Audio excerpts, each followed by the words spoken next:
Alhamdulillah mendapat penyertaan sebanyak 27 ekor daripada jemaah dan 1 ekor daripada Duli Yang Maha Mulia Tuanku Sultan Selangor, Sultan Sharafuddin Idris Shah. Jadi keseluruhan lembu 28 ekor untuk tahun ini dan juga hampir 200 orang peserta yang terlibat untuk menyumbang berkorban untuk tahun ini di Masjid Negeri. Dan juga tahun ini juga kita dapat sambutan yang amat baik daripada agensi-agensi yang membantu kita, terutama daripada Bomber dan juga daripada MBSA dan tidak lupa juga daripada UiTM.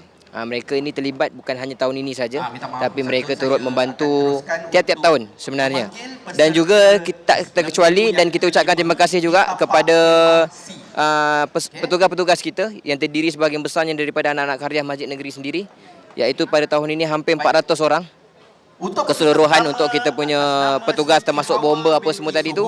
Keseluruhan hampir 400 orang yang terlibat membantu menjayakan ibadah korban pada tahun ini. Kita ucapkan syukur juga kepada Allah Subhanahu Wa Taala tiap-tiap tahun mendapat sambutan yang menggalakkan juga daripada jemaah yang tidak terlibat dalam korban di Masjid Negeri, kerana kita turut menyediakan aktiviti-aktiviti. Kita ada beberapa aktiviti untuk kanak-kanak.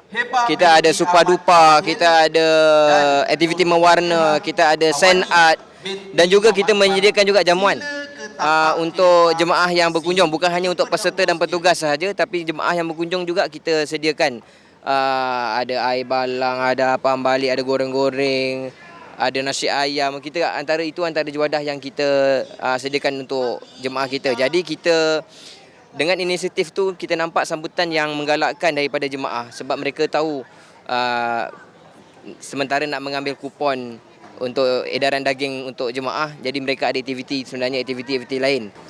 Kita harap bukan hanya sekadar melihat lembu, keadaan suasana yang meriah macam ni, tapi kita harap semangat pengorbanan itu walaupun tidak dapat banyak, sedikit dapat diterapkan dalam diri kita semua, supaya dapat benar-benar menghayati apa yang kalau dulu dikorbankan oleh Nabi Ibrahim dan juga Nabi Ismail alaihi salam. Pengorbanan itu juga turut dapat kita terapkan dalam kehidupan kita. Kita pasti akan ada sesuatu yang kita kena korbankan, terutama untuk agama, untuk Allah Subhanahu Wa Taala. Jadi sangat kita berharap Majlis Ibadah Korban pada hari ini dapat menyuntik semangat korban pada setiap orang yang berkunjung ataupun setiap orang yang dapat berita ini.